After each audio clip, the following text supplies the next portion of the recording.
Hi friends, అందరికీ నమస్తే. అందరూ బాగున్నారా? Welcome back to my channel Bhavani ఇంటి విలువలు. నా ఛానల్ని సబ్స్క్రైబ్ చేసుకోండి, మీ వాళ్ళందరికీ షేర్ చేయండి, నా వీడియోకి లైక్ కొట్టండి. ఇంట్లో మనకు ఫ్రిడ్జ్లో ఎప్పుడు బ్రెడ్ ప్యాకెట్ కానీ ఎగ్స్ కానీ రెడీగా ఉంటాయి కదా.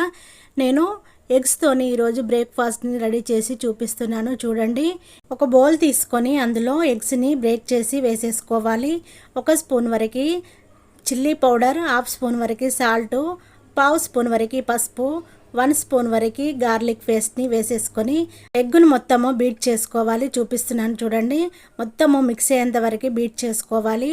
ఒక బ్రెడ్ ప్యాకెట్ని తీసుకున్నాను. చూడండి, బ్రెడ్ ప్యాకెట్లో నుంచి ఎన్ని స్లైసెస్ కావాలో అన్ని స్లైసెస్ని తీసుకొని ఒక ప్లేట్లో పెట్టేసుకోవాలి.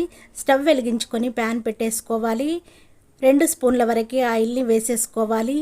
ఆయిల్ వేడయ్యాక బీట్ చేసి పెట్టుకున్నాం కదా ఎగ్స్ అంతా, ఒక బ్రెడ్ స్లైసెస్ని తీసుకొని ఎగ్ దాంట్లో డిప్ చేస్తూ ఇలా ఆయిల్లో వేసేసుకోవాలి.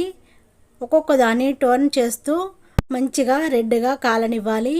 ఇలా రెడ్గా కాలాక ఒక ప్లేట్లో వేసేసుకోవాలి. మళ్ళీ రెండవది కూడా డిప్ చేస్తూ ఆయిల్లో వేసేసుకోవాలి.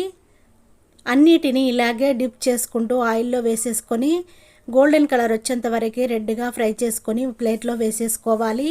ఎన్ని కావాలనుకుంటే అన్నిటినీ మనము ఇలా చేసి ఒక ప్లేట్లో పెట్టేసుకోవాలి. బ్రెడ్ ఆమ్లెట్ రెడీ అయిపోయింది. ఒక ప్లేట్లో సర్వ్ చేసుకుందాము. చూడండి, నేను ప్లేట్లో పెట్టేసి కొత్తిమీరతో గార్నిష్ చేస్తున్నాను. నేను చేసిన బ్రెడ్ ఆమ్లెట్ నచ్చినట్టయితే మీ వాళ్ళందరికీ షేర్ చేయండి. చాలా టేస్ట్గా ఉంటుంది. మార్నింగ్ బ్రేక్ఫాస్ట్లోకైనా ఈవినింగ్ స్నాక్స్ లాగానైనా పిల్లలకి ఇలా చేసి పెట్టండి. పిల్లలే కాదండి, పెద్దవాళ్ళు కూడా తినచ్చు. చాలా టేస్ట్గా ఉంటుంది.